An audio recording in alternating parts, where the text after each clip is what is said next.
No? I am Ergo the Magnificent. Short in stature, tall in power, narrow of purpose, and wide of vision. And I do not travel with peasants and beggars. Goodbye.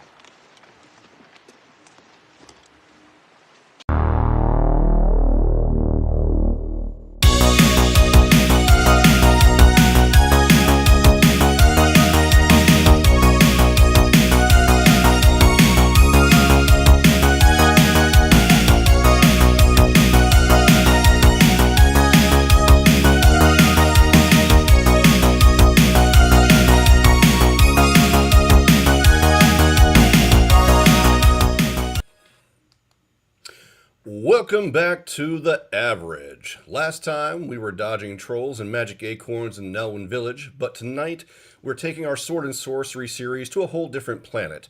We're heading to the world of Krull to face the beast. That's right, but before we draw our blades and charge the Black Fortress, a reminder to everyone watching. We want this to be your show. The link in our bio is live right now for you to fill out the official Average Scorecard. We want your scores on everything. Submit those reviews now and join us in the live chat. We'll be reading your comments and scores throughout the night. Now, let's talk about tonight's quest, Krull from 1983. Just like Willow, which we covered last time, Krull was a massive high-stakes swing. It was designed to be more than just a movie. It was meant to launch a massive sprawling universe that could rival Star Wars. Columbia Pictures went all in on this. We're talking about one of the most expensive movies of its time.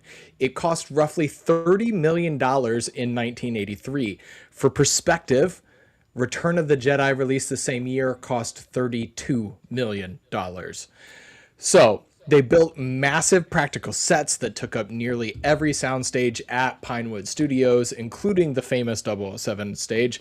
They were betting the house that the Glaive would be the next lightsaber. It's this incredible, beautiful, and sometimes chaotic blend of high fantasy and interdimensional sci-fi.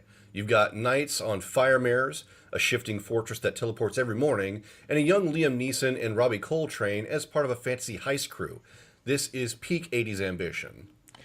But to navigate this, to navigate a world this wild, we need an expert who appreciates the cult in Cult Classic.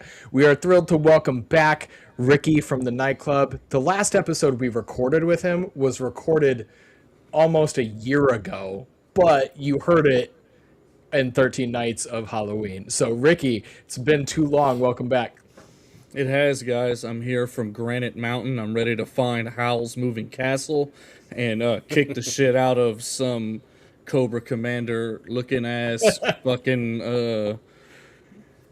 H.R. Giger slop. Yeah. You know what I mean? Yeah. Nice. So, Ricky, you spent many nights in the nightclub dissecting the strange and the spectacular. We're super stoked to have you here to help us figure out if Krull is a misunderstood masterpiece or a $30 million fever dream. Welcome to the show. All right. Appreciate it. We're jumping in. Let's talk about the story of this movie, Krull. So, not a first-time watch for Jonathan, right? No, I've been watching this movie often, again and again and again since the 80s. Yeah. Ricky, this was the first time for you, right? Big time. Okay. Big time first time watch. It's been on my back burner for years, but here I am. Okay.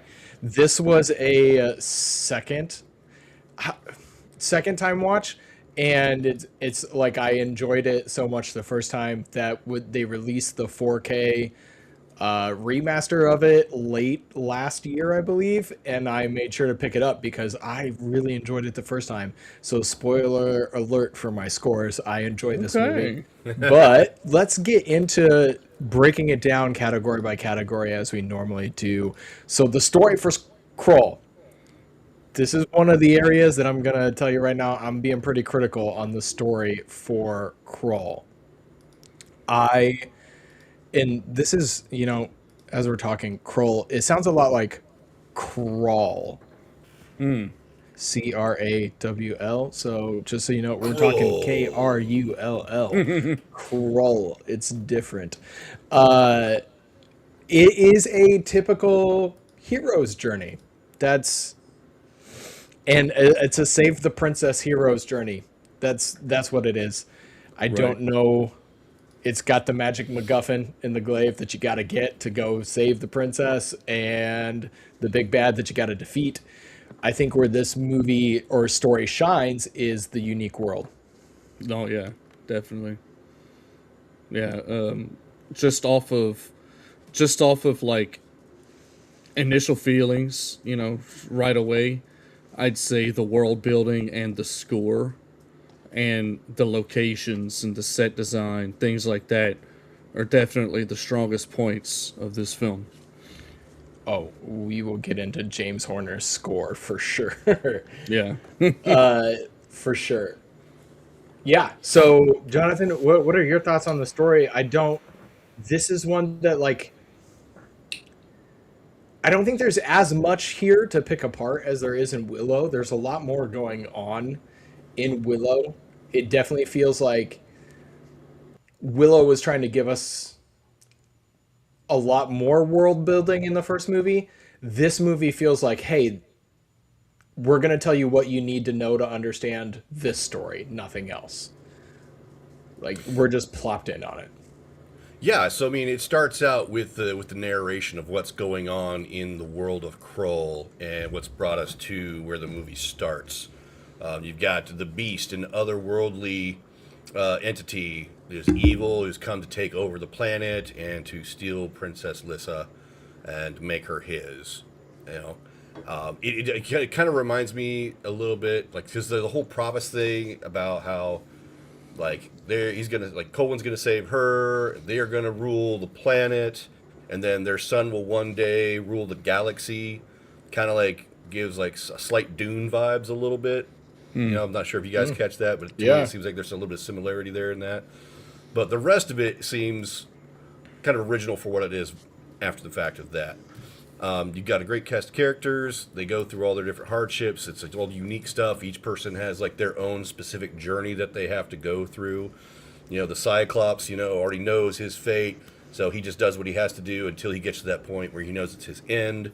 Ynir, the old man who guides Colwyn and everything, it's, you know, he's got almost like a little bit of like a Jedi Master vibe, like trying to, you know, guide the young king to do his thing, to help him grow up and to be awesome and be as powerful as he can be to defeat the beast. Definitely Obi-Wan vibes. Yeah, so there's a lot of different like things that you catch from other sci-fi fantasy films. But like seeing it as a kid and not really having the perspective of all the other films and how that plays into it, being like 6-7 years old in like mid to late 80s watching this film, I was just like, oh, this is amazing. This is so cool. Oh my gosh. You know, and I totally geeked out over it. And I still kind of do it, obviously. So I totally understand that. Even the adult child in me watches this movie and it's like, man, someday I wish I could watch this with my kids. Like, I want to show this to other kids because I know if I had seen this at like 8 or 9, I would have been infatuated with it. I would have been obsessed. Humbra? Yeah, dude. Definitely. So yeah, I like this film immensely. I do like the story. I like the characters. There's so much to like about it, you know, even though there's certain similarities that you catch now with other stuff that's, you know, relative to the time. Yeah. So I don't think there's not a whole lot of depth to the story, like we said. So we'll get into the other stuff about it probably a little deeper. But the story itself, fairly simple, fairly straightforward, and not entirely original. That's unfortunately, this is one of the areas on the scorecard that I did come down pretty hard because it is a save the princess hero's journey, something seen in fantasy and sci-fi dozens of times. This is just putting it in a world that I give it more credit for because the world I think is fascinating. The idea of like this medieval fantasy setting where aliens land and start shooting lasers at you. Right. Like, that's pretty cool. I love that idea. And apparently I was looking at, there were supposed to be many sequels. Okay. This was supposed to keep going. I wish. I wanted to know more about the sun who's supposed to rule the galaxy and shit. The sequel was going to be about the sun ruling the galaxy. So it would have gone interplanetary with it, which would have been super cool. Super cool. So I gave the story itself, the world, 5 out of 5. I want more. Give me more. The story is good introductory story to the world. It works. I give it a 2 though. I think it's just an okay story. It is the world that I tune in for on this one. The way they went about building the world and the way they told the story, though, that did a lot for me. I liked the way that they had it all set up, and I give it a 4 on the story. And frankly, like, there's so many things that, even though I find relative to different fantasy films that we've seen, did anyone else get like the whole Artax dying in the swamp vibe when they're all like hand in chain trying to go through the swamp and some of the dudes die off in that? Yes, Yeah. absolutely. So similar to other fantasy films, I'm like, but still, I still give it a 4. All right, Ricky, where No do doubt. you land? Where do I land? We're doing story. Yep. Story, man, pretty low. I was not invested at all whatsoever in the story or the characters. I Your excitement for this episode is showing. like we're talking about the worst part of the movie for me right now. So at least we're getting it out of the way. Yeah, the story's not interesting. It's kind of lame. It's kind of everything you've seen before a million times. I'm gonna be a dick, and I'm gonna go ahead and give the story a fat. We're grading it out of 5, right? Yep. I'm gonna give it a fat 1.5. Ooh, do it. Yep. Hey. 1.5 for the story. You're allowed to give it whatever you want. True. Disappointing, but true. If I would have felt the need to pay more attention to what was going on instead of just being like, oh, that's pretty, oh, that looks cool, oh, I like that. Yes. You know what I mean? Then it'd be cool, but I was just like, dude, I don't care who you are, old seer guy. Just be a doppelganger, okay? Just do it. So, okay, the doppelganger stuff was pretty cool. I enjoyed that scene a lot. Right. Let's dive into the character, because I think you're hitting on something here that I agree with. This is the other area that I docked it a bit, is that at least with Anakin Skywalker, we got the farm boy who dreamed of more, getting this adventure plopped in his lap suddenly and finding out that he is meant for more and bigger things, and he gets to rise up and be heroic. Right. We have that journey. This journey is about a prince whose castle is attacked, and then he goes fucking crybaby that comes out of nowhere. He fucking rides in from somewhere else, and he's a bitch, and his father-in-law doesn't want him around, and I don't fucking blame him. Look at him. Look at his dumb haircut. His Prince Tight Pants is what I saw. I saw somebody online called him Prince Stripey Tight Pants, and I'm like, I was watching this and I leaned over to my wife and I was like, I'm pretty sure I had a pair of pants just like that from Hot Topic when I was in college. I'm pretty sure I wore those. But he's this prince, and his wedding is interrupted by this alien invasion, and he's woken up and he's like, oh, you got to go get the glaive. And so we get like a 5-minute montage of beautiful scenery as he goes to get the glaive.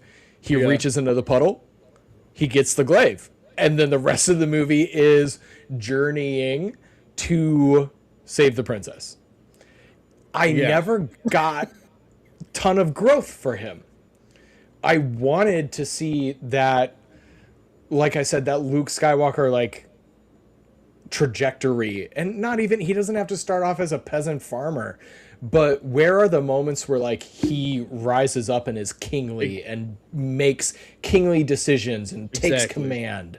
Exactly. And all we see is him cease his crying and whining. Yeah, I'm gonna say it wrong. He's crying and whining on them steps, and then, you know, he stops, and that's like all his growth right there. There you go, bro. I'd have left that dude, bro. I'd have left him right there. This ain't the guy, man. So sorry, Jonathan. We're going hard on the characters It's here. okay. Do what you got to do, man. Like the princess she is classic fantasy save the princess bait.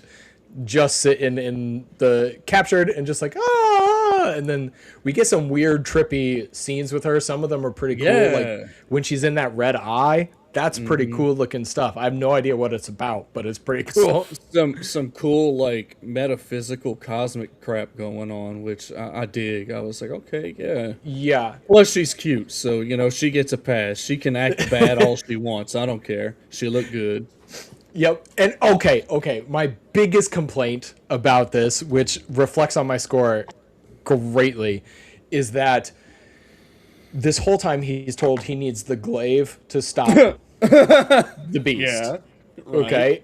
And then, but he can't use it until one of the classic tropes of you'll know when. You'll know when the timing is right. Like you'll just know. And I hate that. Yeah, I hate that. But I'm like, you know what? It's fine. It's a fun fantasy movie. It's okay. And I let a lot of things slide. But then we get to the end and he uses the glaive and he can't get it back. And she looks at him and she was like, it was never about the glaive. It was you the whole time. I'm like, right. Where is this? It was us. It was us and the power of love. Dude, that's why I'm like, what is this crap? First of all, he only used it to kill the beast one time. Now that the beast is right here in front of him, like physically, not behind like a portal or whatever, why I don't know, man. This thing frustrated me. The scripting and the storytelling, I was frustrated.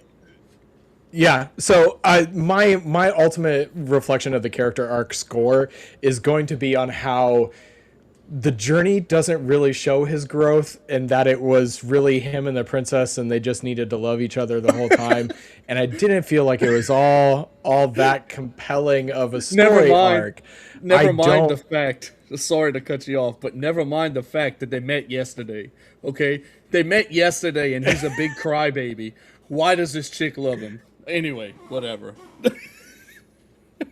Okay, so here's my I two missed the cents on part it. that they met yesterday. Well, no, I mean, I don't know. I don't know if that's 100% true, but it's like, man, I know y'all ain't been knowing each other that long, man. Okay, It didn't seem that it didn't come off that way to me. Go ahead, Jonathan. Tell us we're wrong. I can appreciate your thoughts on it, but here's where I come in. So, Colwyn, he's young, he's cocky, he thinks he's just going to gather up an army, he's going to go whoop some beast ass, and finds out there's so much more than that. They get their asses beat, they get downtrodden, everyone dies except him. He's almost on the threshold until old man comes saves his ass with whatever little things he does to them, Ynir. And he is a punk ass. Very clearly, Colwyn's a bit of a punk ass, right? Oh yeah. As well as a crybaby. Spoiled rich prince guy, man. You know. Right, and Ynir has to check him and be like, "Hey, man, there are so much more qualities to a king than bravery. You know, manners or courtesy is one of them." And checks his ass. Mm-hmm. So through this whole movie, Dude, I wrote that line down because that's a good line. Exactly, absolutely, is one of the best lines in the movie. But he still has to learn how to suck it up, how to sack up, man up, and get shit done. He has to learn how to work with criminals. He has to try and rebuild an army. He has to try and go through all this different shit to try and overcome. And yes, it's kind of messed up with the whole glaive situation, but where else was he going to use it until they get to the beast's castle? You know, there's parts where he can't get. This is a glaive. Use that to cut through the wall that he couldn't get through otherwise. Uses it to fight the beast, you know, takes him down. And yes, once he gets with Lyssa, it's like, here's the fire that you were supposed to take from my hand, and that's the power he uses to take down the beast. And that's awesome. Yes, kind of weak. But once you get to the end of it, he's learned so much. And, like, even the one criminal that survives out of all the rest, or there's like two of them. But he's like, hey, here's his key. You have your freedom. I've learned to be a man of my word. We're going to do our thing. And I wish there was more to build upon that. But I do think there is a big sense of growth for him in the fact that he learned how to chill out, humble himself, and take direction, learn to work with others instead of just being a cocky butthole, thinks he's just going to tear some shit up. Right? So, okay. I do think there's growth there in that. That's fair. Right. So, other growth that we've got there is, what's his name? The wizard dude. The goofy-ass wizard guy. He is kind of a dick. Yeah. Argo. Argo, or is it Argo? The guy who is at our beginning, our intro. Argo, yeah. Yeah, the shape-shifting wizard. Like, that guy is kind of punk-ass, but he learned to be more tender-hearted, formed a bond with the kid over protecting him, learn how to defend others and be more than just about himself, how to be part of a group instead of just being a solo dickhead. He was definitely comic relief. He turned himself into a goose, Yes. Yeah, he was a silly goose. He was absolutely a silly goose. That is for damn sure. But kicked ass as a tiger later, though, which is pretty badass. Yeah. I think the other character that had a great kind of trajectory in the film was the Cyclops. Mm-hmm. Like, he's kind of our tragic figure. I actually really loved some of the things. This goes into the world building, but the story of why Cyclopses only have one eye, and they traded the other one to the Beast to see the future, but the Beast manipulated them, and that the only future they could see was their own death. And so that Cyclops drops some great lines throughout about they ask our Ergo asks the Cyclops what he would wish for, and he says ignorance. And in the context of knowing that he can see his own death, him wishing for ignorance is kind of like, that's much darker than just listening to it on the surface. I thought that was great. And then we see him, like, he is facing his own death at the end, and he runs head on into it. Yeah. I'm just laughing the Cyclops at these character arc comments. should have been him getting a pair of bifocals. the comments are great. I like awesome. this one back here. It said it's like when Apollonia marries Michael after knowing him for a week. Valid, bro. Like, there ain't no reason for that. He shows up in the middle of fucking Sicily or whatever, and she's like, "Yeah, I'll marry that guy. He can blow everybody up. Why not?" Why do I not know what we're talking about? Godfather. Oh, that's because I can't give my thoughts on the Godfather movie right now. Okay. Yeah. It's not my favorite mob movie, so well, I understand that. I get that. Or not Goodfellas, Untouchables, but anyways.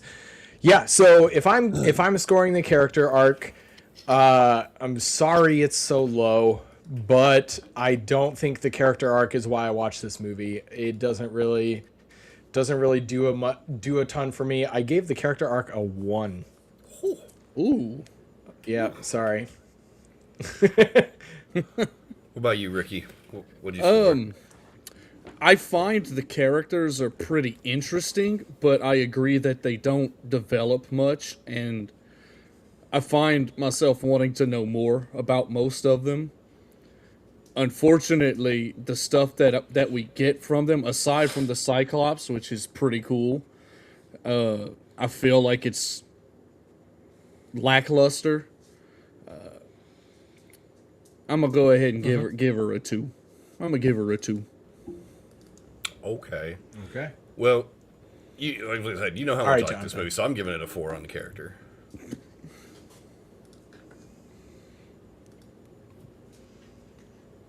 And then now we got music. Woo. I would marry the Cyclops, Travis. I don't care. Look at me. Do I look like someone who wouldn't marry a Cyclops?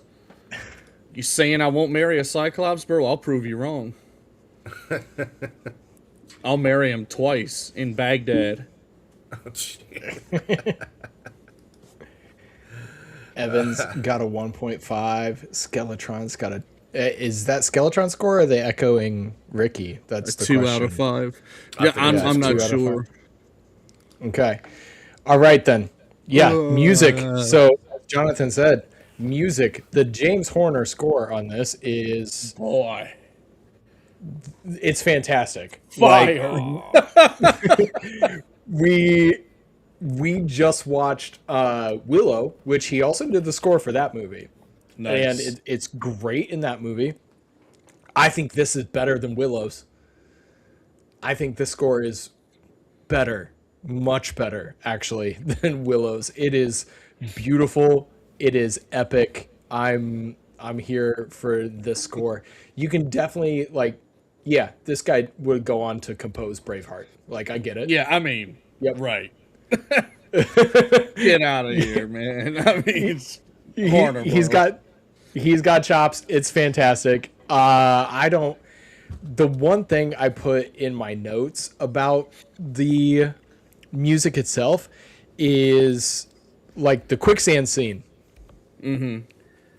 Where the music is almost non-existent. It gets so soft and simple and quiet that it just lets the tragedy or horror, whatever your opinion on quicksand is, of that moment take over. Like it's he knows I don't need a big sweeping emotional score right now. I need something that's reserved and tragic, and that's what he does, and he pulls it way back. Same the sound design and music in the spider's cave. It's eerie. Yeah. It's creepy. It gave me Shelob's lair from Lord of the Rings. Yeah. Which it's like Peter Jackson was influenced, definitely not in Shelob's appearance and how he did it, but like the atmosphere and the music definitely had an impact because it works. I like the theme of this movie, like the Krull theme. Like it's memorable. I think it's something that's, if you've seen the movie, it's something that you would think like, oh yeah, that's from Krull. If you heard it like randomly somewhere else at any time. Yeah. And Dude. It's mostly the sound design that shines aside from like the high notes of the score. I think Yeah, the the Sound design's effects good. from Yeah. the Slayers. Fun. That All the sound sound Slayers effects make when they are so die. good. Okay, the Slayers, when they die, we have like a little bit of horror element happening. Yeah. Here. Like they die and then their face explodes and like a bloody slug climbs out of it. Like, Yeah. that's one of those areas that I want to know so much more. I want to know Exactly. more. Exactly. What is this? Like, No, are they instead like we get other stuff? Are they like in Teenage Mutant Ninja Turtles where it's those little the like octopus guys inside the larger bodies controlling them? Like, is that what the Slayer is? It's just like a little worm that's operating a mech, basically. Right. Is that what they are? There is a novelization for this written by Alan Dean Foster, who's written like a ton of Star Wars books. But I want to find it because apparently it goes into a lot more detail because they were trying to build a world and sequels. Right. There's a lot of details that they had that just weren't in the movie, and apparently they are in the novelization. So I'm very curious about that. I do want to read. That's one of the areas that I'm fascinated. Krull Evangelion. Men in Black, Alien in the Brain.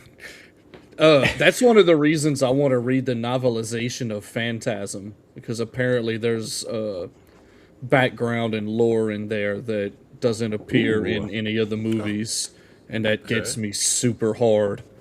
So I'm sure it does. I know your love of Phantasm.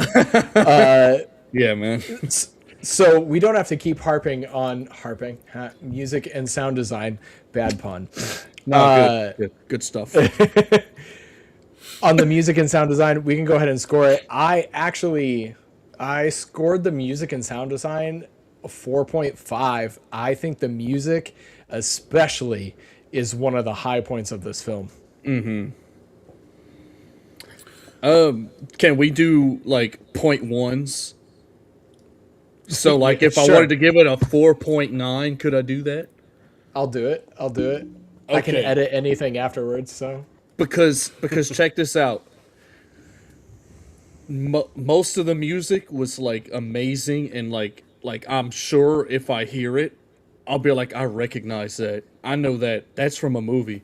That's from like a cult classic fantasy sci-fi movie. but I won't necessarily remember that it's this movie. That's fair. That being That's said, why I'm at 4.5. the music is bomb, just fire, amazing. 4.9. Got it. I love that. And we're scoring it with the sound design too, right? So the sound design is Yes. amazing. Even when it's not good, it's like fun, cheesy 80s goodness, so it's still good. You know. The swamp music I think could have been sadder. It's not as awesomely sad like Artax dying in the swamp like in Neverending Story, but it's still cool. I don't need that. Oh, I don't need to relive Artax dying in the swamp, man. Artax dying in the swamp is gonna be one of my next tattoos, bro. I'm gonna just get it on my back or something. So a brief side tangent. My wife had never seen Neverending Story, and so we rewatched all of Stranger Things, getting ready for the series finale. We got through that, and then she goes, "I think I need to see a Neverending Story because it's a big part of the characters' lives."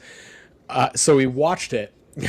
And we get through the scene where Artax dies in the swamps of sadness, and she looks at me and she goes, "What the actual fuck?" Yeah, bro. Heartbreak 80s, man. yeah, it crushed every child. Gone, be gone. Right. Yeah, There if you didn't goes- cry there at goes that, there her was something really fucking innocence. wrong with you. There goes her innocence, her faith in humanity, dude. All of it. She's cooked. Not the horse. All right, I interrupted you, Jonathan. Though. No, that's okay. I was just gonna say, score-wise, I'm a 3. Okay. Hey, we Whoa. outscored you on that one. Yeah. This guy hates music. Which guy?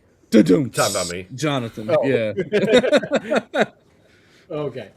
Editing and special effects. So this is another one that I actually think is a high point. Some of it has not aged well at all. The fire mares look pretty rough. There are the close-ups. Boy. The close-ups, I should say.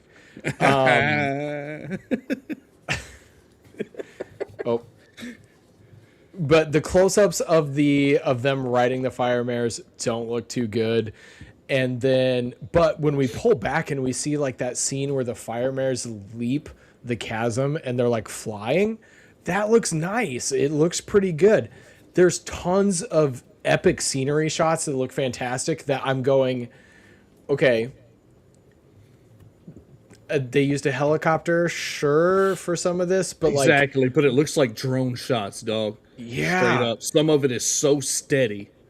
It's And when crazy. Colwyn is climbing that rock face, and I'm like, I don't see ropes. What is the safety net on this? Because that looks like a deadly fall. It's pretty cool to see. It is again one of the high points. The sets are awesome. The castle at the beginning looks great. You can tell. Also, you can tell like the use of miniatures in this with the giant black. Yeah. Yes. I love it. I love miniatures. I love seeing that shit, dude. Yes. Yep. To me, these right here, this is why I tune in for this movie, because that sense of childlike wonder, I don't care as much about the story when I was a kid. Right. Like, I wasn't looking at it like the depth. Star Wars still works so well for adults because the story is solid. But for a kid, you don't care about the depth of Anakin's story. You're like, that lightsaber is sweet. You know? And this movie has a lot of that, like, really sweet, awesome things going on in it. Jar Jar Even make me laugh. Boss and ass go. You know, like that's all that matters. Darth Maul looks sweet. He did, and when he lit that second blade, and none of us saw that come in, lost it. I remember seeing that movie in theaters at like 9 years old, and I thought it was the greatest thing to ever exist. And now I'm pretty sure I can't make it through the whole Phantom Menace movie because it is rough. It is the worst Star Wars film, in my opinion. Dude, you gotta get in touch with your inner child, man. Your inner Anakin. Yeah. Even Yeah. okay, to Travis's point, Travis comments the weapon in this film is iconic though. I watch this and it's not a lightsaber, but I do watch this and I'm like, I want to throw it. Like I want one. I want to play with it. I want to see I've what always it's like wanted a glaive. because I imagine it cutting my hand off. I do. I'm just In theory, I'm okay with this weapon. Spinny bladey thing that you throw and comes back. I'm like, okay, cool. I hate the way it looks. I don't know what it is about it. I just don't like the way it looks. I don't like the way it bejeweled. opens. Yeah, it feels. That's a good description. It feels like, I don't know. It feels like too elegant to be a weapon. Like give me something that's nasty looking, pointy. But it's a weapon and- of myth. It's supposed to be like, ooh, King Arthur's sword Man. type shit. Then make it glow or something, dog. Like I don't know. This makes me feel like it's the chocolate starfish that Fred Durst was talking about. Because I'm not into it, bro. I don't know. 5-point retractable stabby thingies not good enough. I just don't like it. I don't hate it, but I want more. I want more from it. I look at it and I'm like, you could have been so much cooler. So that's fair because I think they hype it up so much as like the ultimate weapon, and then he uses it like 3 times, and it's gone. And I think if we had seen it in action more, if it wasn't one of those like save it till you need it weapons, and just like, hey, every time you have conflict, sling this thing out there. Like, let's see how awesome it is. Oh, I would have been kicking ass on Slayers with that I fucking thing. did like Yeah. the way that thing would just sit and just like spin on shit, almost like a fucking grinding wheel. Like that thing's a Milwaukee, son. That thing goes hard. But no, we only get to see it twice in the whole fucking movie. I agree. My bad. I would have liked to see more I action don't- with it for sure. I totally agree. Imagine that thing just like going in a line and slicing a bunch of Slayers' heads off, dude, like in Blade. Now, Blade's dope. little dude, Blade's little frisbee blade thing, that's Yeah. fire. That's Apparently fire. that was based on the internet search that I did, which who knows, Reddit's full of liars. The blade thing was inspired by this glaive, the idea, the same I thing. believe it.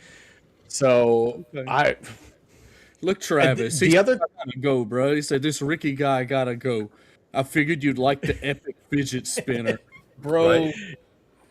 it is a fidget spinner. Tell him, Travis. The other thing Tell I him. noticed the other thing I noticed on the rewatch is the glaive is like it's on the king's necklace. It's in the backs of the royal chairs at the beginning. Yeah. Like it's so legendary that there's artwork of the glaive cool. throughout the castle. that's cool detail to put into stuff. I dig that. Yes. With the other effects, I just think though- it was yeah. Oh, sorry. With all the other effects, though, that there were, did you guys notice how when they're going to see the Emerald Seer and they're going through the rock wall, did you notice the big split in the middle of the scene? I you saw can see the that line split. where they did the overlay, where Oh, the green yeah. light comes out.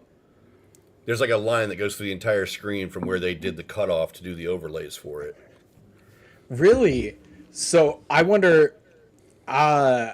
I watched my 4K disc and I didn't notice it because I remember watching that scene and going like, wow, they did a nice job with this. And they even like cut out foliage in front of the green light at the bottom. And I'm like, yeah, it's a rough edge. You can definitely tell it's not CGI'd. But I was like, I was pretty impressed with it. So I did not notice that line. I need to look at that line. Yeah, where you I see do- it where the green light starts and it just goes, and it's like all kind of it's not even a straight line. It just kind of goes down like they're trying to follow natural rock lines or something. I've been sniffing booger sugar since I'm 12 years old, man. I'm a hunt down that line. I'm a find it. That's a joke. other- I'm not addicted to cocaine, everybody. Trying to find you the Green Mile, bro. I'm not on that shit anymore, man. No. No, there's a lot of cool stuff in there, though, especially with the overlays, from the image overlays from other stuff. Like when the Seer's actually trying to find the Beast Castle that first time, and like you see like the shimmering image, it looks like they projected something on the cloth and did that as an overlay or something, maybe. And then you get that part where like the beast's hand appears and crushes the giant emerald that the seer's trying to use. Yeah, I like that effect. I thought that was pretty rad. Yeah. But the set design though also was pretty cool. definitely. Like the moving walls when Issa's trying to escape through parts of the castle and the walls just close up behind her, like it's like They soft look and malleable. so good, dude. I was like, look at this. Yeah, Dude, you got the the creature's movie- hand and like the place where they're moving through. It's like the giant creature's claw, like the beast's claw. You know, and you Yeah. see the fingers move at the end when the place is like falling apart and blowing up. Hell pretty yeah, rad. dude. It's got those sets specifically that you're describing inside the castle. It's got this dream-like, from the lighting to everything. It's like Very a trippy Geiger-esque dream. also. Oh, it's awesome. I think it's so cool. It's one of the highlights. It's one of those things that I don't understand. Like they never explain it exactly, but Right. But it's cool, it's really man. cool. It is really cool to see. The one I know there's a bunch of moving walls in this, but there's one, man, where I thought it looked like she was just escaping two butt cheeks coming together. Yes. That's what I'm talking about. The wall that xenomorphous dude. that was closing up The behind way her. it just Yeah. closes and dude. Yeah, it's two butt cheeks, and she's just squeezing out of those things. That's all I could think of when I saw that. Squeezing out the butt. Mm-hmm. Yep. It's 83. We're not eating ass yet. No. We gotta run. Not in Yeah, the Reagan this- administration. We're not doing this. Nancy in would Willow- be so upset. Nancy. Right. When we talked about Willow, though, we mentioned how there was the epic effect of the animal to human transformation. Oh yeah. In this, however, this is years before Willow, and we had something that's like an early version of that. It was kind of choppy, a little sloppy looking, but you did have the transformation from animal to human, and then in a couple different spots. You don't really see the tiger trend, but you see that duck transformation where Yeah. Ergo comes into the scene after like flaying into a puddle as an animal or some shit. You know, the shrink down and then coming back to human form, but still decent. It was cool for an effect at the time. Oh, it's still pretty cool. I think this is an area where you can definitely tell this movie had a bigger budget than a lot of the other sword and sorcery films, Oh, because it still holds up. Like I watched the 4K version, and there are only a couple scenes that look rough. Most of it looks great. And that's a testament to the budget, but also the craft of making special effects in the 80s was so different. It wasn't jumping onto the computer, generating artificial stuff. They built miniatures, they built massive sets, and they got creative with the way they filmed things. And that always looks better 30 years later than the computer. So I love this movie for a lot of those reasons. Like, it is a visual feast through most of this. Yeah, what did you think of the stop motion spider though? The white spider I in the was- crystal web area. I wanted to bring that up because I mean, you Yeah. look at like Clash of the Titans, which came out like, I mean, around the same time as this, correct?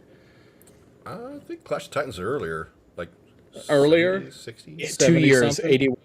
Oh, was it 81. Dude, like I feel like this spider looks so much better than the stop motion in that movie. In that movie, stop motion, I mean, while it's dated, it's still incredible, especially when you consider the time. Dude, like that stop motion spider impressed the fuck out of me. I'm not gonna lie.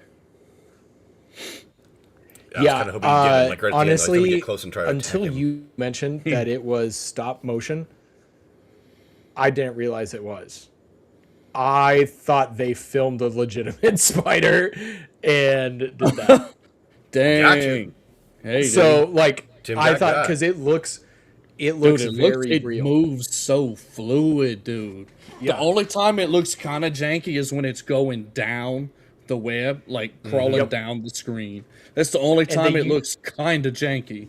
It does that And they web use that shake. twice. Yeah. That was good stuff. That whole scene is fantastic. I'm glad you brought it up. Yeah, it was. I had to look it up. It was a translucent stop motion creature. The puppet was constructed from plexiglass with solid legs and a hollow abdomen. Wow. The hollow abdomen was a cool effect because you could see like its guts inside it. Oh yeah. Kind of like the little Walmart fish, you know, you could see their little guts inside them sometimes. Yep. That's what it made me think of. I was like, this is fucking dope, dude. I like this. Yep. It's definitely a highlight of the film. That whole scene is tense and eerie. It's great. All right, we ready to score these effects? Yeah. 5 out of 5, dude. Even when the effects are bad, I love them because they make me laugh.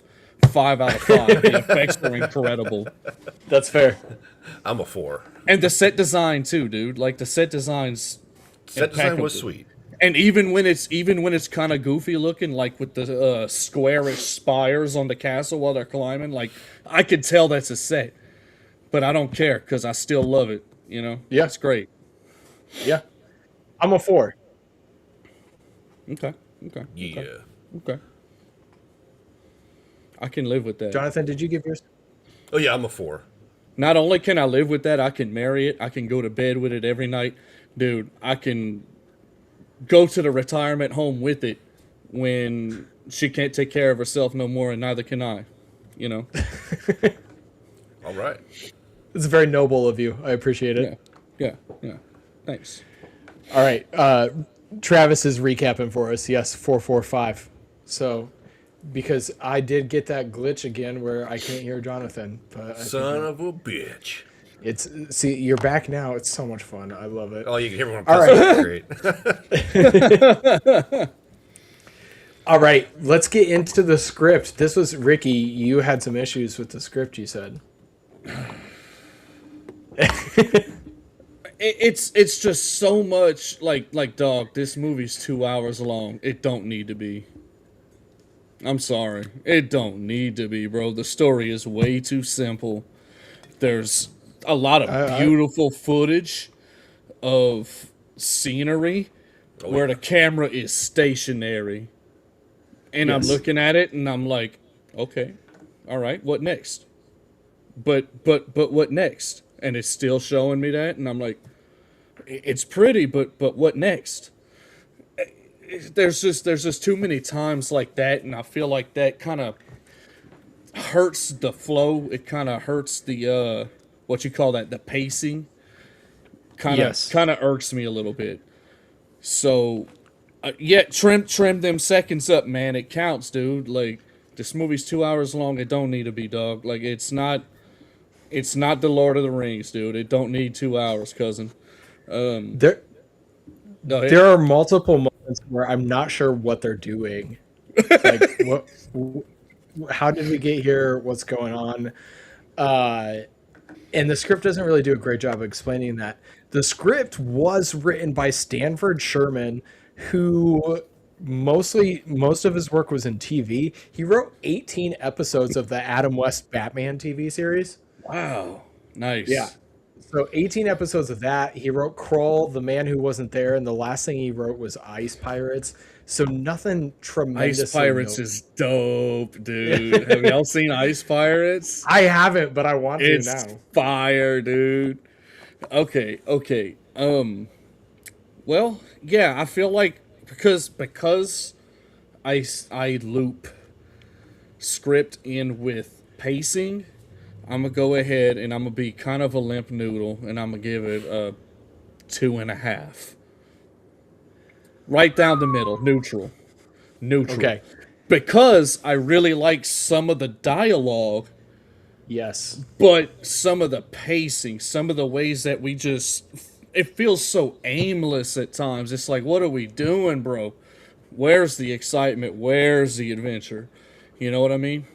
That's kind of where I'm at with it. I get where you're coming from with that, but at the same time, for continuity, you got to have the travel time from place to place. They're traveling an entire planet, basically. Right. Even with the fire mares, they had to travel 1,000 leagues in a day. 1,000 miles, right? 1,000 leagues in a day. That's a dude. hell of a long pace, man. So, I mean, with all the places I got to do, you got to give it a little grace for that. Even though, yes, they could have shaved a few seconds off of some of those long scenery shots. I get it, but still looked really nice, though. No, definitely.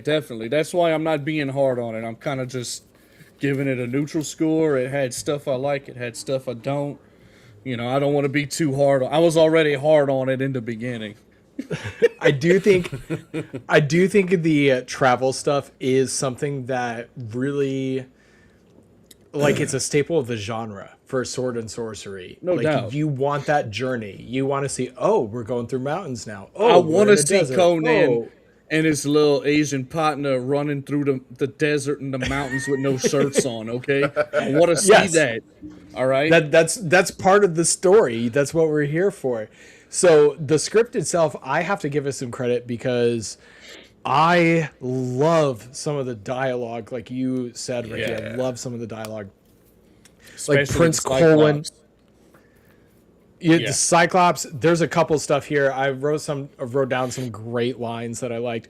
Prince Colwyn says the reward is freedom and fame, and Torquil says freedom, we have it, and fame, it's an empty purse.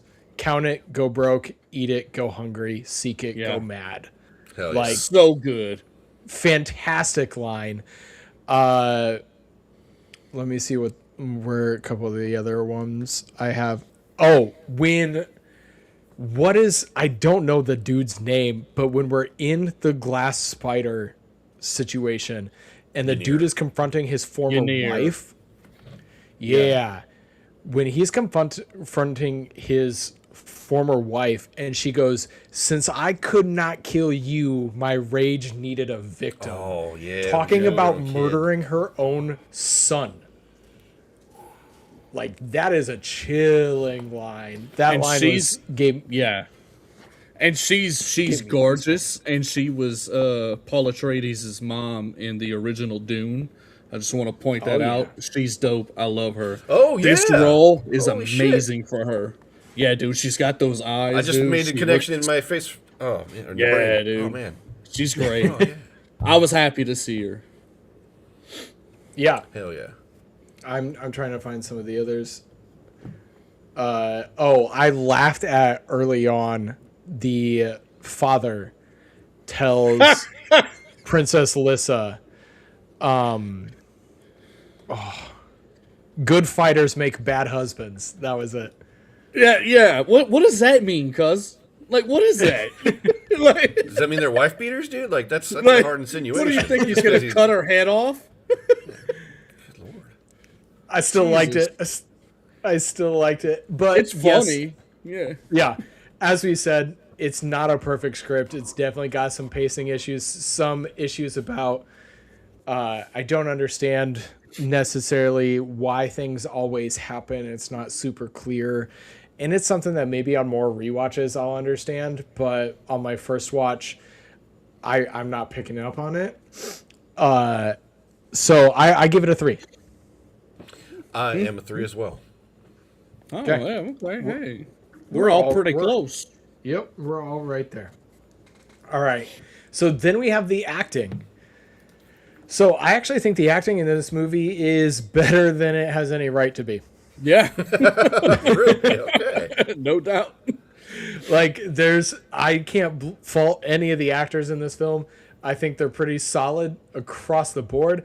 I do have to acknowledge at this point, we get Liam Neeson when he's like, I don't know, 21, 22 in this movie. And Fresh I just out love, of Excalibur. yeah, Or was Excalibur after this? I think this was It's probably after. I think this was after Excalibur. Let me see. Young Liam Neeson though, it was funny. My wife was It's 2 years after. My wife was getting wet, bro. She loves him and his big ass nose. She's got a big nose fetish. She was all about it, dude.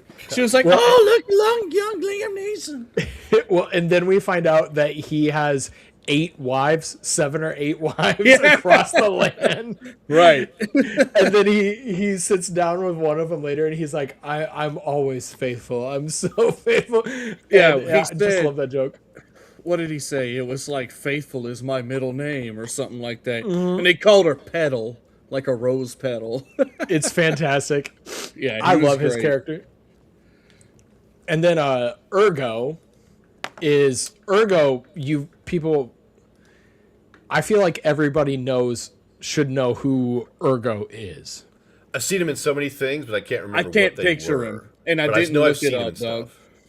Sorry. Oh, David Batley. Yes, He was in a lot of TV and film throughout the 60s to late 90s. Yeah, he was. I remember him from Willy Wonka and the Chocolate Factory. Oh, crap. Oh, right, the shopkeeper. Yes. Oh, man. Yes, that's what I remember him from. Argo starring Ben Affleck. Thank you for your contribution, Travis. Marlon Brando was in awe. Little known fact. He said, and I quote, Krull, I was so wet. Evan says, look at how they massacred my Krull. Oh, my God. You guys are really contributing to the scores here. I love it. Oh my God. I love having a live show. I'm not gonna lie. I love the comments. Great. It makes it fun. It's great. Yeah, so the acting then again, I feel like he was in Mr. Bean, the original Mr. Bean TV series from 95. Wow. But he is most widely known for Krull, but I remember him from my many watches of Willy Wonka and the Chocolate Factory. But then which is a totally different performance than what we see here. This is much more comedic. Yeah. But then Lizette Anthony, I don't think I've ever... Okay, she was in Dracula Dead and Loving It? Yes. Okay, I didn't know that one. Didn't know... And she's a looker too, bro. I'm into her. I'm into her too, bro. Honestly, I feel like the acting in this movie, and I'm sorry, I cut you off again. I'm a bastard. But I feel like the acting in this movie is held back sort of by the script in a way. I would agree.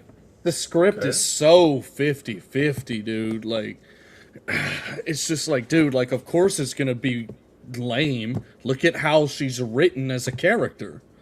You know what I mean? Anyway, she's not given much. She's not given much to work with. Exactly. She's also in Bryan Adams' Summer of '69 music video. If you want to know, I'm a big Bryan Adams fan. Hell yeah, dude! She's in a bunch of his music videos. Actually, that's awesome. Summer of '69, Reckless, Heaven, Somebody Run to You. She's in a bunch of them. But you think he was hitting that, bro? Oh, yeah. He's Bryan Adams. I like to... Dude, I'm gonna go to bed picturing Bryan Adams hitting that tonight. I gotta. You know what song is not overrated, but people think it is "Heaven" by Bryan Adams, dude, because it's one of the greatest love songs probably ever written. Yeah. It's so good. It's I so love good. Bryan Adams. I don't care. Anyone wants to fight? Here's my address. I'll dox myself. I'm playing. I'm not doxing myself. You got me messed up, man. Yeah, we got Bryan Adams fans in the house. Yeah, Bryan Adams gang. Yes. Didn't know we would be talking about Bryan Adams in the midst of Krull, but I love me some Bryan Adams. Anyways, the acting, I totally agree. I think she's held back by having literally nothing to work with in the film. Running around big sets just like, Right. like running around like a scared chihuahua. Like it's like, imagine a poodle with big red hair and some cleavage, and be that. In a giant claw set. Right. Run away from the vacuum. You're perfect for this job. Colwyn is kind of dry. And not dry in a performance, as in like, there's not a lot of depth of his lines specifically to work with. Plus, his name makes me think of a Coleman lantern and a colon mixed together. Yeah. So it's not good. I think the best parts of acting come from the supporting cast, come from the Cyclops, who has to emote without having real eyes on his character. Yeah. So that's great. Ergo, like we said, he does a nice job. The little boy that Ergo bonds with, it's good stuff. Like, those performances, I think, are great. And what's the guy from Braveheart's character's name? Which He's like the bandit leader guy. He's like the only one that lived. Is I that thought he was, regardless, I thought he was good. I thought he had a very, like, he had aura, dude. Like, especially when they first met him, he's like, this dude is the man. He's in charge. He should be marrying the princess and saving the world, not this douchebag. it's Alan, Alun Armstrong? He Yeah. was in The Mummy Returns, Van Helsing, Yes. Sleepy Hollow. Dude is a beast, bro. Dude is a Yep. stud. And he shows it even early on here. I feel like he chewed that whole scene up, dude. Yeah, he did. He's great. So I totally agree. I think the acting is held back by the script. That's why I'm not really going to fault them on it in this film. Sure. Yeah. Same. I think Colin did a pretty good job resisting that hot blonde. You know, when he's He being did. tested. He did. His Yeah, love, 'cause it goes he back was- to character arc. His love was tested, and he came out true for her. Yeah. So you got to appreciate that as far as part of the arc as well. But yeah, man, trying to resist a hot blonde like that, yeah, good job, dude. You also got to figure there's only one. There's so far in life we've only ever seen like one other female, and she was hot. So it's kind of like this dude's met two women who both basically want the hard dicking dude. Jimmy And Jam, he's like, yeah. And and they're he both told beautiful. one, and they both, yeah, dude. And he told one of them, nah, it's cool. Zach, I got a take hot it. ginger lady, so yeah, Right. go gingers. I got that Point for the gingerbread gingers. back at home, babe. I don't know why you keep talking about Argo from Ben Affleck, Ricky.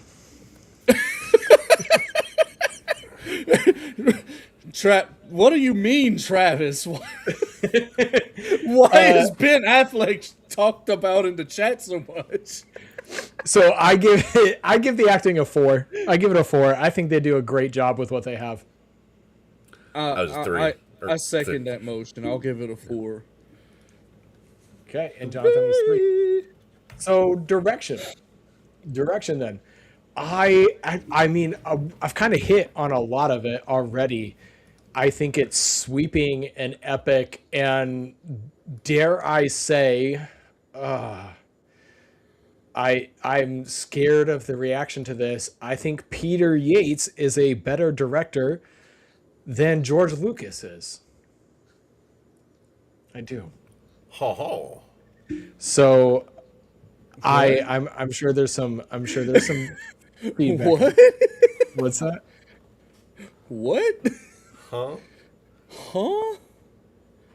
Like the gauntlet has been thrown down? How dare you, sir? I mean, I'm not gonna argue it, but huh? I think he's a better director. I don't think he's better at like stories. Okay. I think George. I have always thought that George is a better story man than director. So Sure. Empire Strikes Back wasn't directed by him. Return of the Jedi Really? wasn't directed by him. Really? Yeah. He directed Oh, fuck. he did direct Star Wars, The New Hope. He directed that Mm-hmm. one.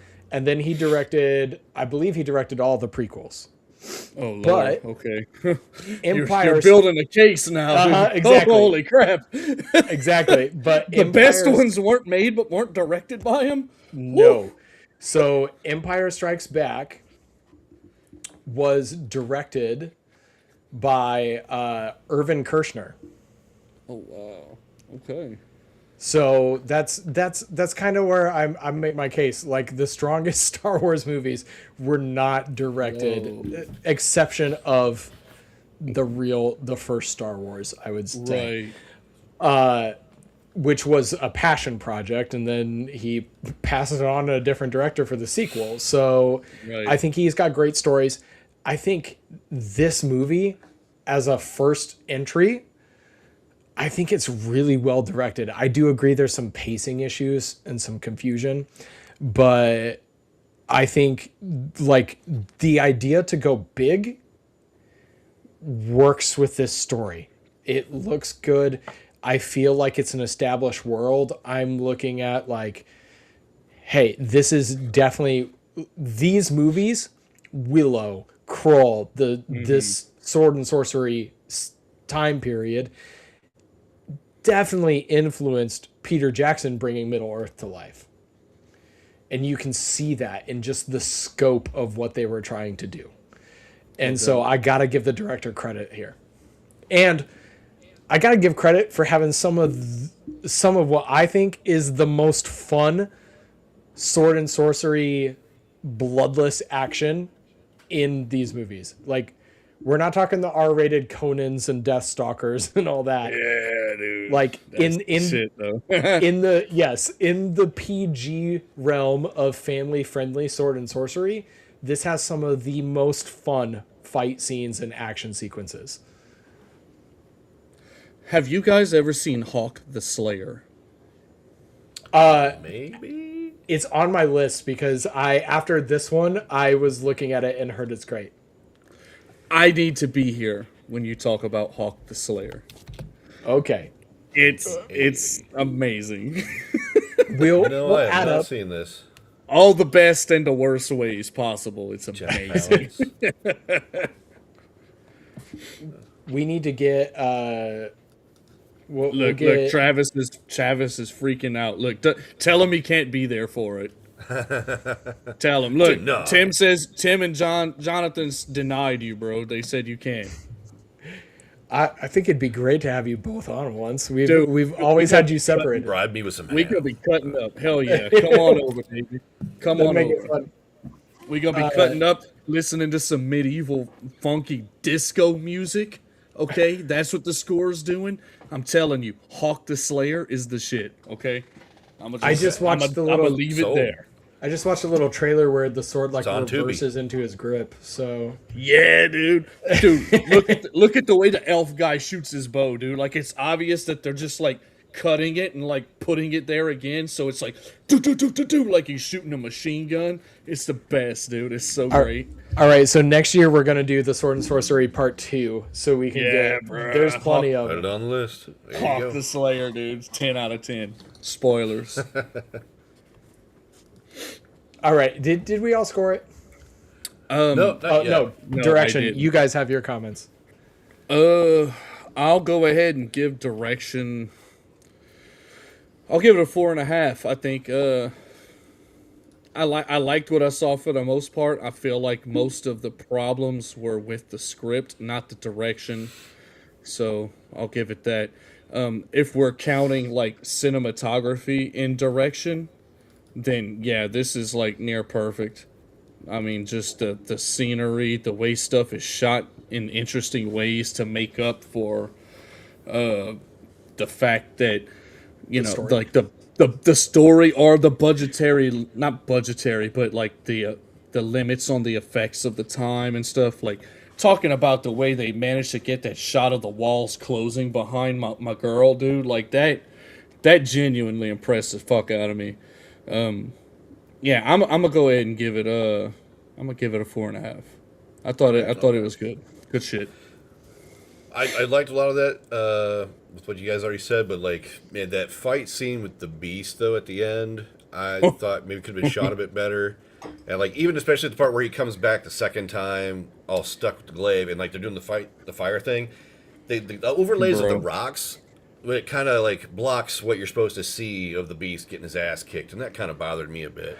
I think they should have done feel something that a different bit. on that. I'm not thumbs downing your opinion. I am thumbs downing that scene because I'm in complete agreement. Same. I wish the beast actually stepped out and was in the room instead of like this distant metaphysical force. Exactly. I want an actual showdown. Like we had the fight where he's a big metaphysical thing, and then he killed him with the glaive. So now he's supposed to be, you know, like fucking blood and sweat, you know, like here, feet on the ground, balls to the wall, like let's fight his ass now, like physically. But instead we get fucking flamethrowers and fireworks, Roman candle shit from across the room, and it just it felt kind of lame. Not gonna lie. Too mystical, not enough physical. Yep, I'm in agreement on that. Yeah, That I sums agree it up. too. Yep. So yeah, I give direction a 3. All right, I gave it a 4. I might go to a 4 if you don't mind. Change me to a 4, Okay. brother. Oh, I Appreciate would that. Okay, you're a 4.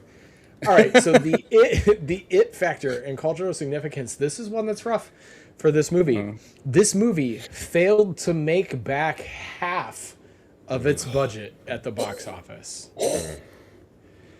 It had a $30 million price tag and made approximately 15 to 16 million in its theatrical run. So sad. Yes, it was meant. There was an Atari game lined up to go with this. There's an official novelization of this out there. There was a Marvel Comics adaptation, comic book adaptation of this out there, and it flopped so hard that it ended. This was it. Like, there was supposed to be sequels. There was supposed to be more. They were going all in. I mean, launching an Atari game with it in 1983. Right. Like, they believed in it. It is kind of sad. Like, what I'm reading Travis's comment. I'm sorry. Damn. Oh, so funny. It performed, for those just listening, it performed so bad, Atari canceled the game, is what Travis said. Yeah, it did terribly. So what I was reading, I think it's interesting that the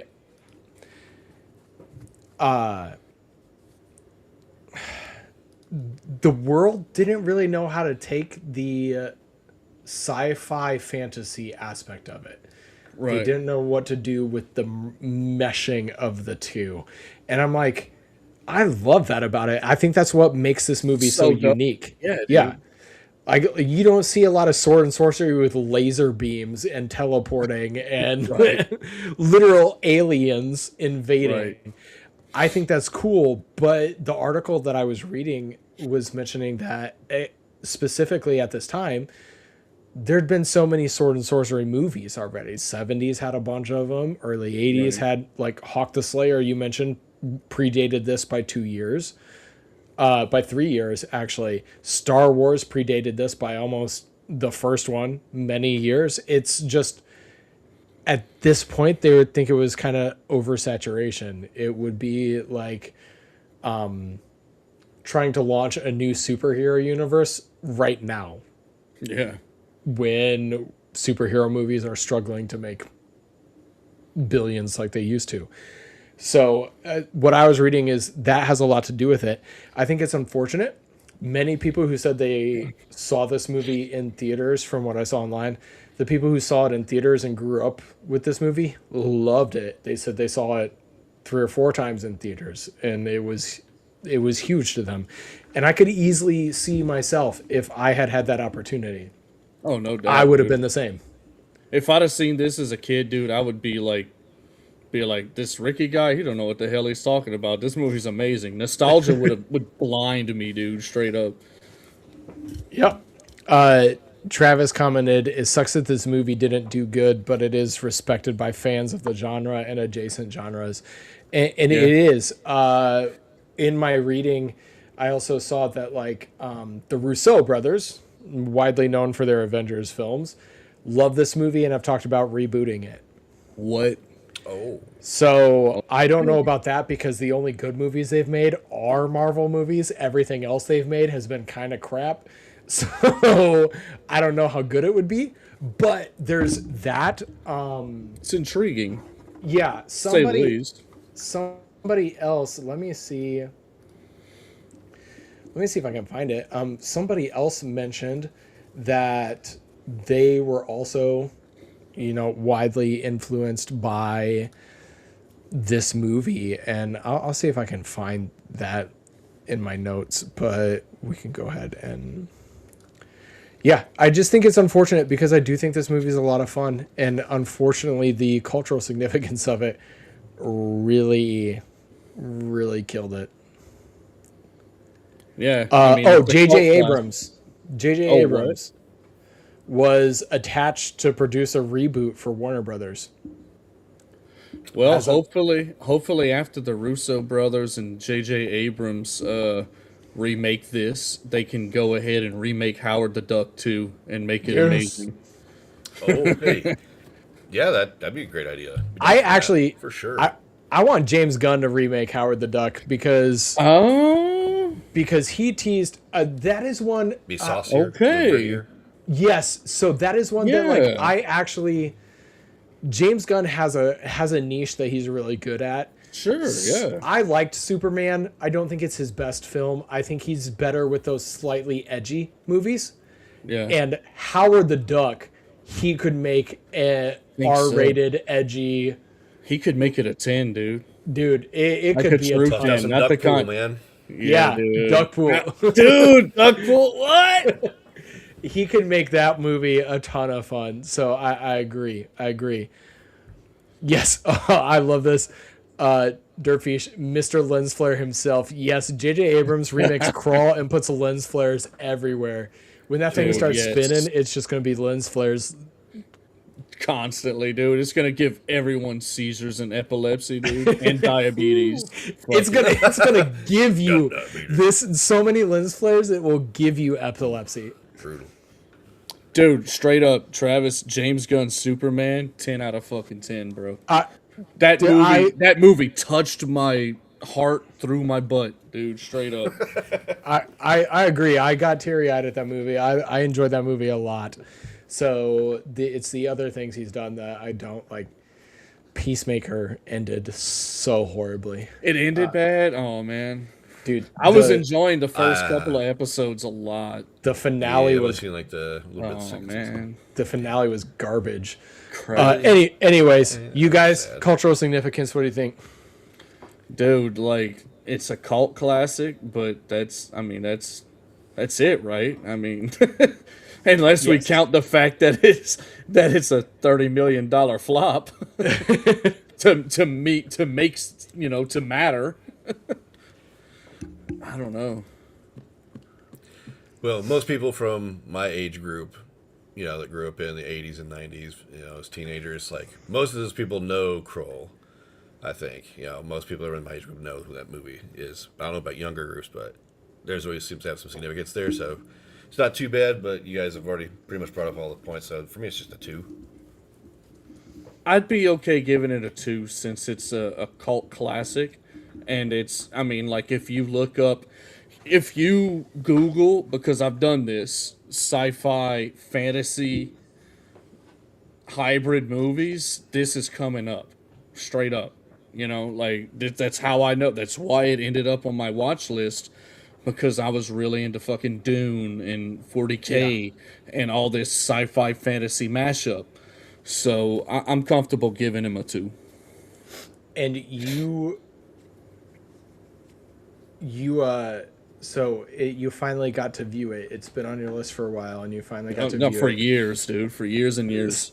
So in just a second, we'll get your final thoughts on it and see if it was worth waiting for. I think I have an idea. For it factor for me, I gave it a 1. It was a massive, devastating failure. And I think the hardest part for me is, like, even today, it did get a 4K remaster, which is surprising, but I don't see people talking about it. I don't.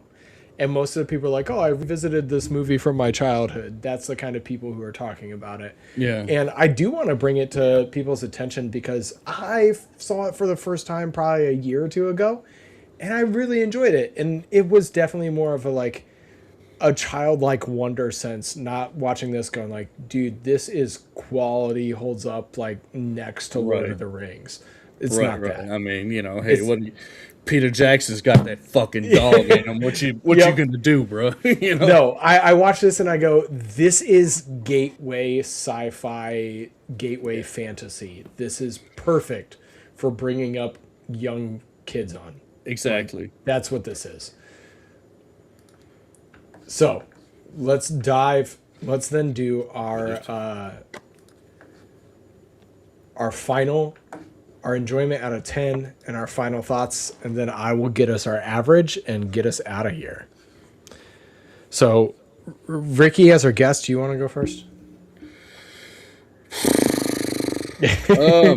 I'm chomping at the bit, man. I'm sure you can tell. Yes. You know, Yes. all in all, like, I see why this is a cult classic. Like, and maybe my problem is that I just expected to like it more. You know, I expected a lot because I've kind of had this on the back burner for years now, and I'm like, in my mind, subconsciously, I'm like, when I watch that, it's gonna be a 10. But it's not. Yeah. It's not. Um, this is not something that I'm ready to watch again tomorrow. This is not something that I'm ready to watch again next year. I do like it quite a bit. I want to revisit it because I want to try to absorb the nuance and the little minutiae a little bit better.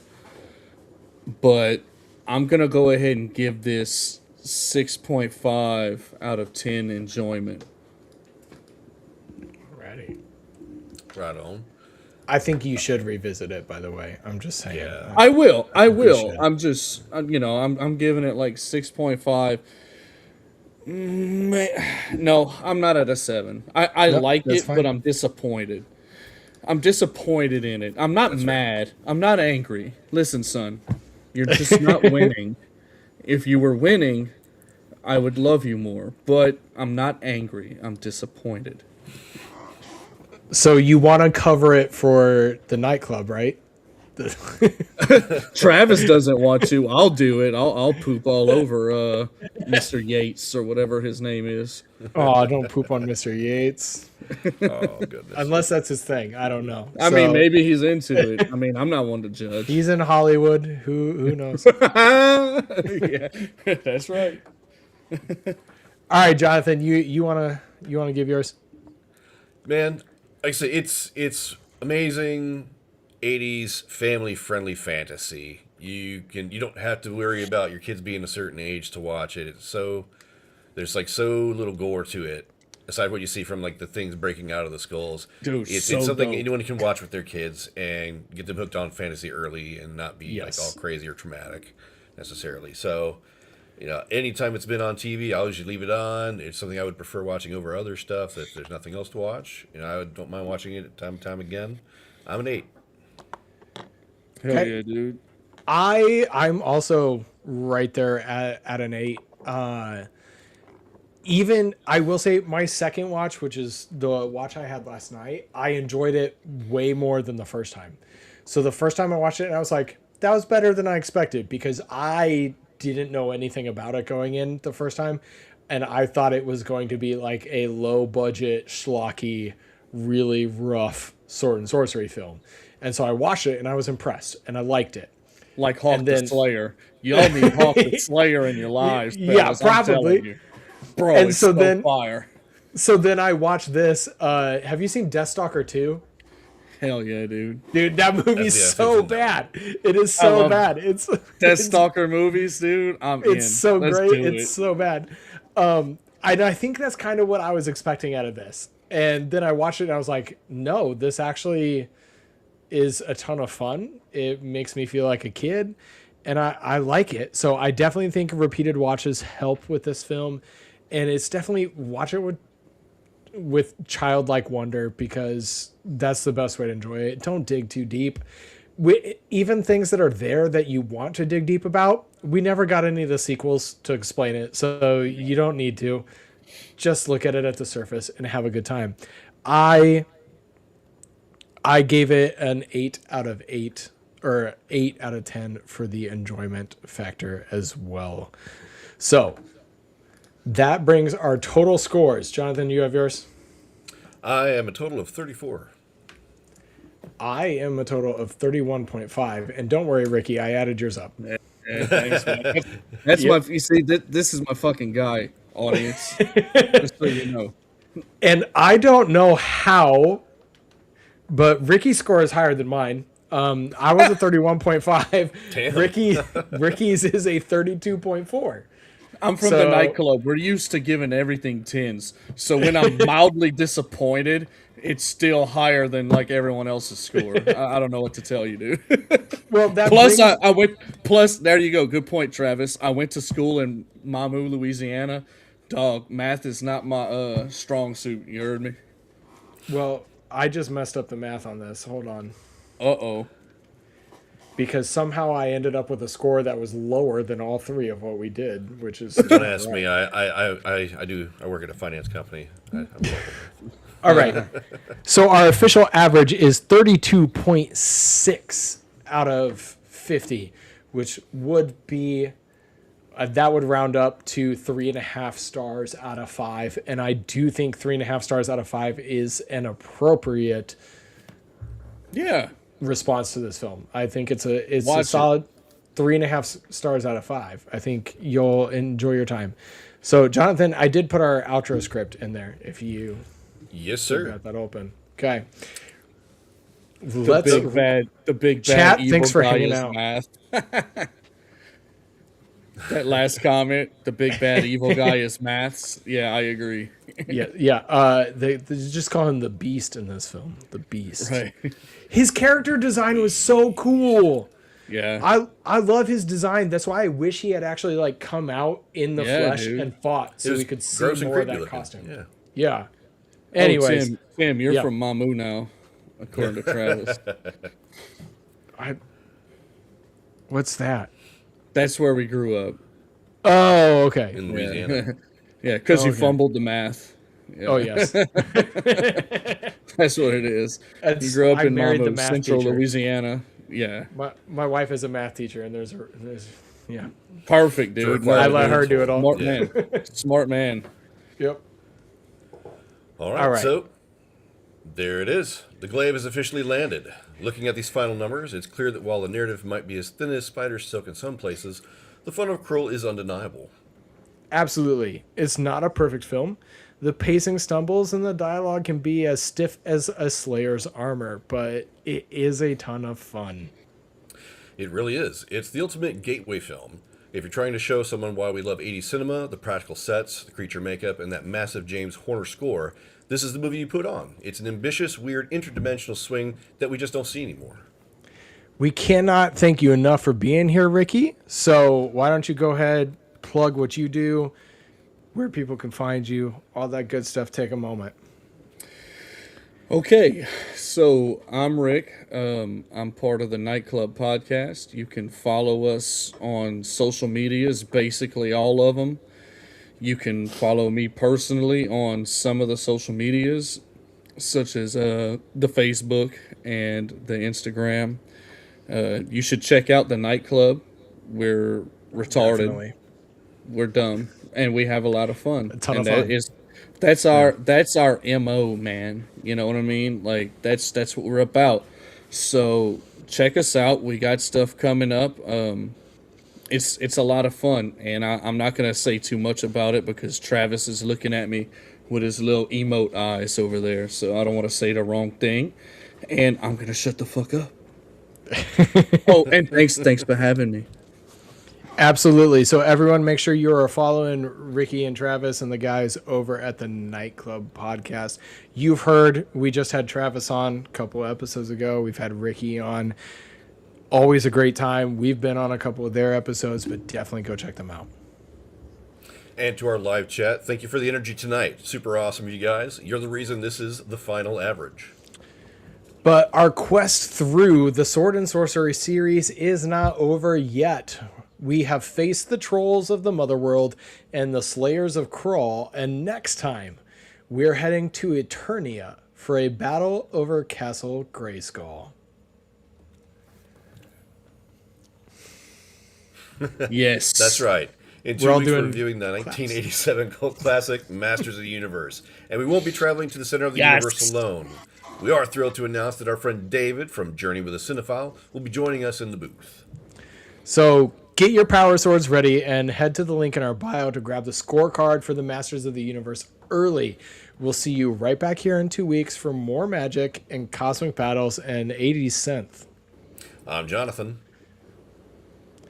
I'm Tim. I'm a This has blonde been the- mullet. Sorry. This has been The Average. Because at the end of the day, the real review happens with your friends. Peace. Beep, beep, beep, beep, beep, beep.